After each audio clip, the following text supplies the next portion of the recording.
Naam, habari. Karibu katika chaneli yetu. Leo nataka tuzungumzie grafting kwa vitendo. Leo tupo katika zoezi la kufanya grafting. Sasa kwa tafsiri, grafting ni kitendo cha kuunganisha miche miwili ambayo ni rootstock pamoja na scion. Rootstock ni sehemu ya chini ya miche inayounganishwa. Scion ni sehemu ya juu ya miche inayounganishwa. Miche hii ili iweze kuungana lazima kuwepo na kifaa cha kuunganishia na vifaa vingine. Vifaa mojawapo ni kwa mfano kwenye upande wa nyanya tunatumia tubes ndogo ndogo. Hizi ndizo tubes ambazo tunatumia kugrafti nyanya. Ni rola ndefu ambayo huwa inakatwa. Kwanza kabla hujaikata huwa tunaipasua upande mmoja. Kama unavyoona inapasuliwa mwanzo hadi mwisho, na baada ya hapo inakatwa sasa vipande vidogo vidogo ambavyo ndivyo vitubu tutakavyotumia kuunganishia nyanya yetu. Kifaa kingine ambacho kinahitajika ni wembe lakini na disinfectant. Disinfectant kama Dettol ni muhimu kwa ajili ya kujikinga na maambukizi kusambaa kama ikitokea kuna maambukizi, kuilinda mimea yetu kwa ajili ya kuilinda dhidi ya magonjwa. Nyembe ndiyo itakayotumika kukatia hiyo tube, kukatia hizo tubes na kupasulia hizo tubes, lakini pia nyembe zitatumika kwa ajili ya kutengenezea zile miche. Rootstock itakatwa kwa slope ya juu, kwa kuelekea kwenda juu. Utatengeneza slope ambayo utakata kwa kwenda juu. Lakini scion utakata yenyewe kwa kwenda chini, lakini yenyewe iwe katika position katika mkato ambao unafanana na ule wa chini, ili mradi ukija kuunganisha zingatane. Sasa kitu cha kuzingatia ni kwamba wakati unakata rootstock ni lazima ukate sehemu ambayo sio iliyokomaa sana, kwa maana hiyo utakata juu ya majani ya mche huo wa rootstock. Utakata juu ya haya majani ya chini, utakata kwa juu, lakini usiende juu sana. Ukikata chini ya majani ya kwanza, maana yake utakutana na sehemu iliyokomaa, hautapata ule utombo ambao ndio tunauhitaji ili mimea ije iungane na ipone. Lakini ukikata juu sana pia utapata maji mengi, sehemu hiyo changa ni mbaya, na vile vile mmea ukija kuunganisha yani utakauka kwa urahisi. Kwa hiyo unatakiwa ukate kwenye sehemu ambayo sio changa sana wala sio iliyokomaa sana. Na ndio maana tunashauri sasa ukate juu ya majani ya kwanza ya nyanya yako. Kitu kingine kwa scion nayo utatakiwa kukata sehemu ambayo sio imekomaa sana wala changa sana. Kisha scion utakata na majani yote, utabakiza tu yaliyoko kichwani. Tunakata majani yote ili kuepuka maji kupotea kwenye mmea kwa njia ya mvuke, tunaita evaporation. Vile vile tunakata majani haya ili mmea usifanye photosynthesis ambayo itaisababisha mimea yako hii baada ya kuunganishwa ife. Baada ya kukata sasa, rootstock umeshaiandaa vizuri na scion, utakuja kufanya zoezi la kuunganisha, lakini utaanza na rootstock. Ukishakata rootstock moja, hakikisha unaweka pini yako au hii tube ya kuunganisha, na kisha utachomeka na utakata na scion yako na kuichomeka mara moja kwa haraka sana. Ukiacha ikakaa kwa muda mrefu, maana yake kuna hatari ya kukauka ule utomvu ambao tunahitaji sasa ndio uje uungane na nyingine. Hivyo hautakiwi kukata nyingi, unatakiwa ukate moja au tatu kwa haraka na kisha unaanza kukata scion na kuziunganisha. Utakata, utaweka pin, kisha unaweka na mche wako katika position ambayo itaendana na ya chini rootstock ulivyokata. Kifaa chetu huwa kina tundu, huwa sehemu iliyopasuliwa huwa kuna mwanya sasa huu mwanya hautakiwi kuweka ukishakata ile rootstock yako, maana yake kuna upande wa mgongo wa kule ulikokata rootstock yako. Kipindi chako hiki sasa ambao ni tube, utatakiwa kuiweka ule mwanya kuwa mgongoni mwa sehemu ulikokata kwenye rootstock, utaweka mgongoni. Ukiweka kule mbele, maana yake unaweza ukaingiza hewa au maji yakaingia kwa urahisi, au unyevunyevu ambao utakasababisha maambukizi ya mlipuko wa magonjwa ya fungus na mmea wako kufa. Kingine kinachotakiwa kuzingatiwa ni usafi. Disinfectant, hakikisha nyembe unazotumia unazichovya kwenye Dettol mara kwa mara ili kuepuka maambukizi ya magonjwa. Baada ya kumaliza sasa kukata miche yetu, tutaielekeza sehemu ya dark room. Tutaenda kuiweka kwenye dark house. Dark house ni sehemu, tuseme ni nyumba ya kulelea miche, ni nyumba ambayo ina giza. Na sifa ya nyumba hii inatakiwa iwe na giza nene ndani. Linatakiwa liwe giza haswa. Tunahitaji giza ili miche yetu hii michanga ambayo tumegraft iweze kupona. Kukiwepo na giza, maana yake mimea hii haifanyi photosynthesis, hivyo nishati ambayo ipo kwenye hasa rootstock itaelekezwa energy ile itaelekezwa kwenye kuponesha kidonda badala ya kufanya mmea ukue, kwa sababu mmea unapofanya photosynthesis, ukiruhusu photosynthesis, maana yake mmea utaanza kujitengenezea, utafocus zaidi kwenye kukua, kujitengenezea chakula na kukua. Lakini ukinyima, utaifanya itumie ile nishati yake ilionayo kwenda kuponesha kidonda. Sisi tuna dark house yetu ambayo tumeiandaa kwa ajili ya kuwekea miche. Hii ndiyo dark house yetu. Tumejenga kwa kutumia mbao, na chini kwenye nguzo za mbao hizo tukawa tumeweka chuma ambazo sasa mabomba ya chuma ambayo sasa ili isibunguliwe haraka na mchwa. Kwa nje kama unavyoona tumeezeka na karatasi ilikuwa nyeusi upande mmoja na mwingine nyeupe. Tumeweka mweupe kwa juu ili mwanga uweze kuwa reflected. Lakini kwa upande wa magharibi tumeweka kwa neti kama unavyoiona hii hapa neti. Hii neti itatumika kwa ajili ya kuingiza hewa kwa maana ya kwamba ili mimea ipate hewa. Nitakueleza hewa kwa muda gani. Kwa huku nyuma kuna mlango. Huu ni mlango mwembamba kabisa, ili tumetengeneza mwembamba nao tukatengeneza mlango wa karatasi weusi tukaweka ndani, mweupe nje. Hapa ndipo tutatumia kuingia ndani, lakini kwa ndani tumeweka karatasi nyeupe na kwa chini. Na kabla ya kuweka karatasi hili tuliweka moram kwanza. Iliwekwa moram, na hii kazi yake ni kwa ajili ya kuzuia karatasi pamoja na hii moram ni kwa ajili ya kuzuia maji yasituame. Ikitokea kuna maji aidha wakati unanyeshea, wakati ule umeloweka tray zako kwenye maji, basi maji yanapochuruzika anakuwa anaenda kwenye karatasi na kwa rahisi kuyatoa. Sasa humu ndani kuna giza nene sana. Ukifunga mlango panakuwa giza kama unavyoona. Giza totoro, na ndilo linalohitajika. Hatuhitaji mwanga wote uingie. Vile vile dark house hii inahitaji hali ambayo sio ya joto sana. Hivyo ndo maana tumetumia vent.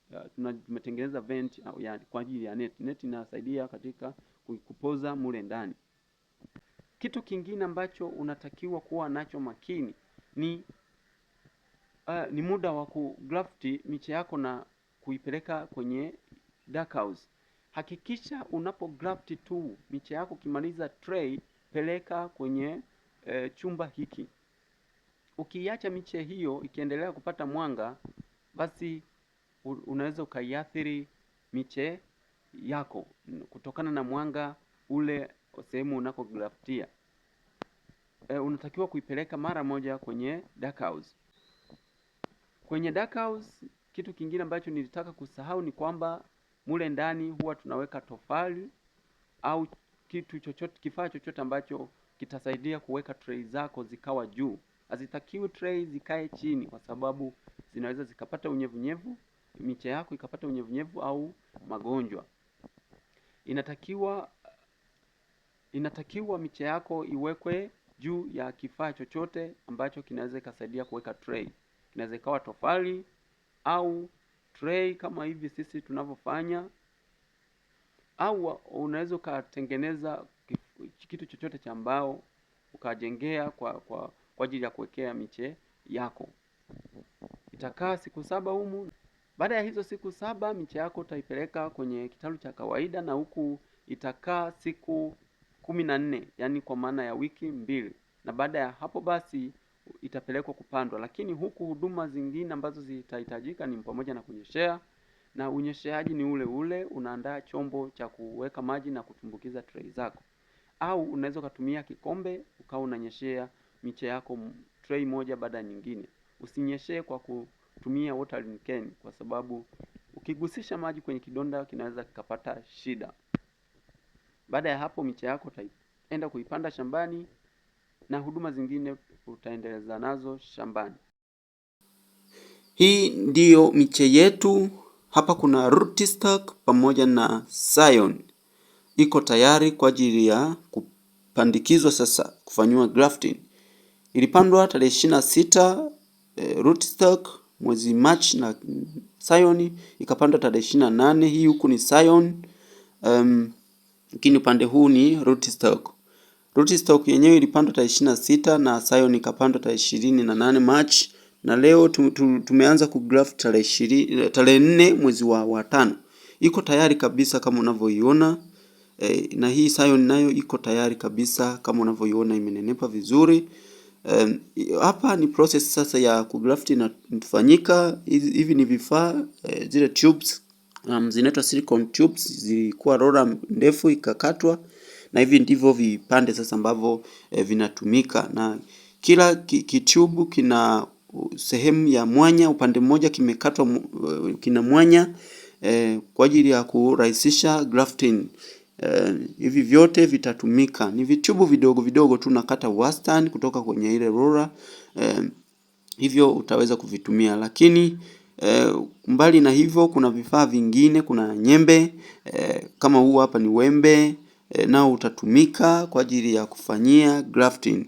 Unaweza ukatumia ukiwa mzima au ukaukata kipande kimoja, namna utakavyoona ni rahisi kushika kwako. Lakini hapa pia tuna dawa hii inaitwa disinfectant. Hii ni Dettol, tunaitumia kama disinfectant. Huu ni mche ambao ni rootstock. Sasa namna ya kukata, utatakiwa kukata slope kwa kwenda juu. Utatumia kiwembe, utakata sehemu hiyo ambayo ni juu ya jani, usiende juu sana. Kisha utaweka pin ambayo ni tube. Sasa utachomeka tube yako namna hiyo. Kisha utachukua scion. Utachukua scion namna hii, utaikata, na kisha utatoa majani yote. Utatoa majani yote na kuachia kidogo tu yaliyopo kichwani.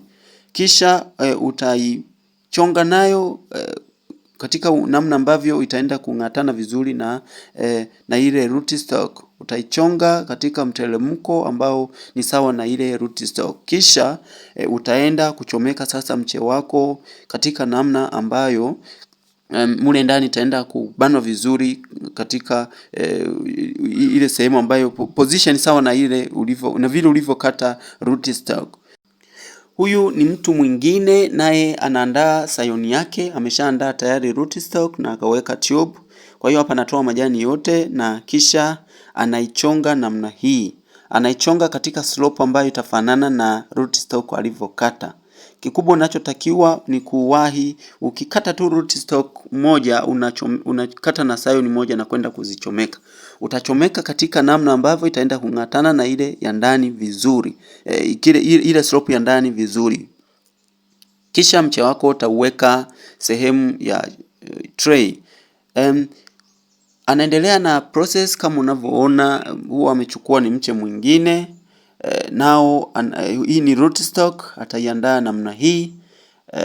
Utakata namna hii. Unapofanya hakikisha unazingatia slope, kukata kwa slope. Utakata slope nzuri vizuri, na kisha utachukua pini yako au tube na utaiweka. Hakikisha kwenye sehemu ya mwanya inakuwa mgongoni mwa ile slope yako. Usiweke mwanya mbele ya slope. Ukiweka mbele ya slope unaweza ukaleta athari baadaye, aidha ya maji yakaenda kuathiri mche wako au kile kidonda. Kwa hiyo huyu anaandaa sayoni yake kama unavyoona, anaandaa sayoni yake, ametoa majani, anachonga slope ambayo itaendana na rootstock. Baada ya hapo kama unavyoona anaenda kuchomeka sasa mche wake vizuri, kama ulivyoona zimeenda kung'atana kabisa. Kisha atauweka hapo, ameshamaliza kazi. Anaweka huyu naye ni mwanadada mwingine, naye yupo katika hatua ile ile, anafanya grafting. Naye yupo busy kufanya grafting. Alioshika hapa, huu ni mche wa rootstock kama kawaida. Atauandaa. Hakikisha unakata juu ya majani, usikate sehemu changa sana wala iliyokomaa sana, ni juu ya majani kidogo tu, na kisha utachomeka mche wako. Juu ya majani huwa kuna utomvu mwingi ambao ndio utakaosaidia mche baada ya kuiunganisha hii miche ipone haraka. Na hii sayo nayo utakata sehemu ambayo sio changa sana wala sio iliyokomaa sana, kwa sababu tunataka utomvu. Ukija kuunganisha basi inakuwa ni haraka sana, inapona kwa haraka sana. Ameshamaliza anaweka mche wake. Huyu naye ni mwingine, naye anafanya zoezi hilo hilo, naye yuko katika process ya kugrafti kama unavyoona. Cha msingi sana, hakikisha unatumia hizi disinfectant, unachovya wembe wako kwenye disinfectant. Kata juu ya majani sehemu ambayo haijakomaa sana wala sio changa sana. Weka pin mara moja.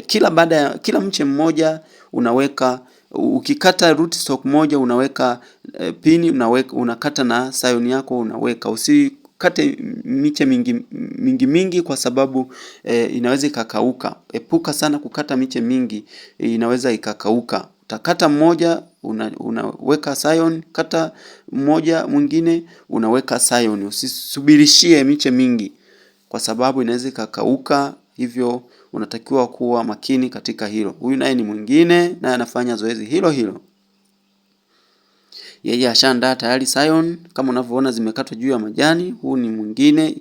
Kama utakata miche mingi hakikisha haizidi 3 au 4, na hakikisha unaweka pini haraka sana.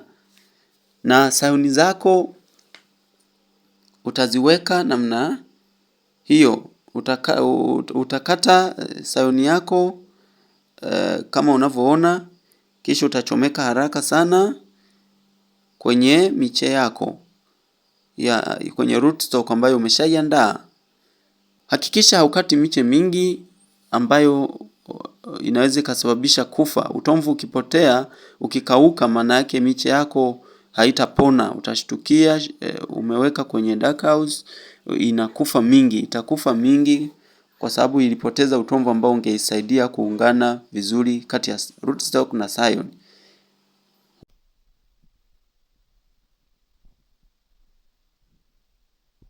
Huyu ashaandaa.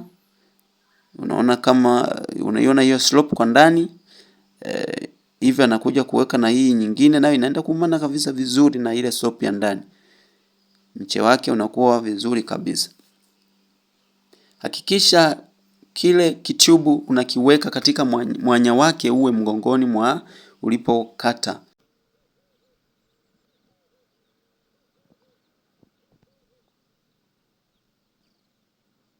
Hautakiwi kuweka tube katika namna ambayo kile kimwanya kiwe katika sehemu ya upande wa kidonda. Hiki ndicho kifaa ambacho tunakitumia sasa. Ni kizuri sana. Kina mwanya hapa kama unavyoona. Huu ndio mwanya ambao unauongelea, unatakiwa uwe mgongoni mwa ile slope uliyokata, ili kidonda kisije kikapata maji au unyevunyevu. Hakikisha unachovya kwenye deto, au kama unatumia deto au disinfectant yoyote. Ni muhimu sana kuzuia kuenea kwa magonjwa. Zoezi linaendelea kama unavyoona. Na mtu mmoja kwa siku ana uwezo wa kugraft miche 400 hadi 500 kwa kiwango cha chini. Ni zoezi ambalo of course linahitaji maarifa sana, linahitaji umakini pia. Ukishazoea basi ni kazi rahisi sana. Ni kazi rahisi sana ukishazoea. Mwanadada huyu anafanya zoezi la grafting.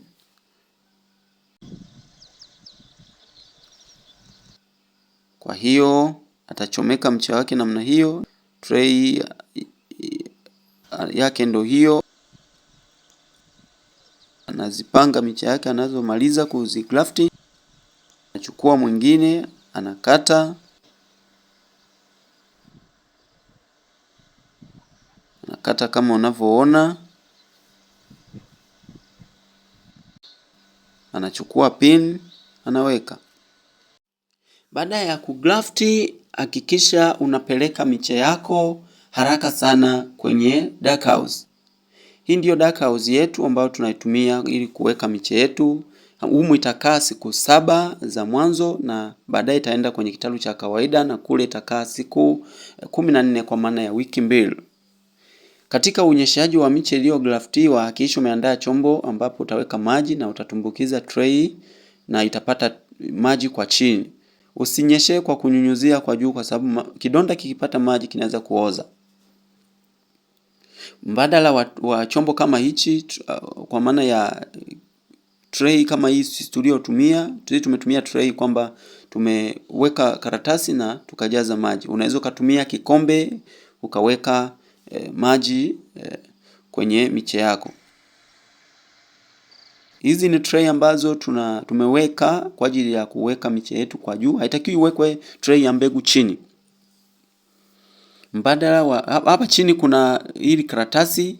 Hili ni karatasi ambayo ilikuwa leusi upande mwingine mweupe. Mweupe tumeweka kwa juu. Hili linasaidia maji kutokutuama humu. Inakuwa rahisi kuyatoa. Kwa mfano kama umenyeshea, maji yanapochuruzika hapa chini inakuwa rahisi kuyatoa.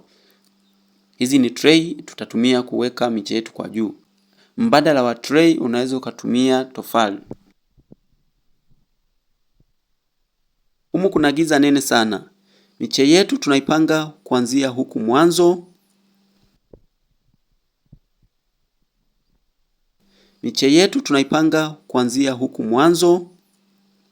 Tunaiweka namna hiyo kwenye tray zetu.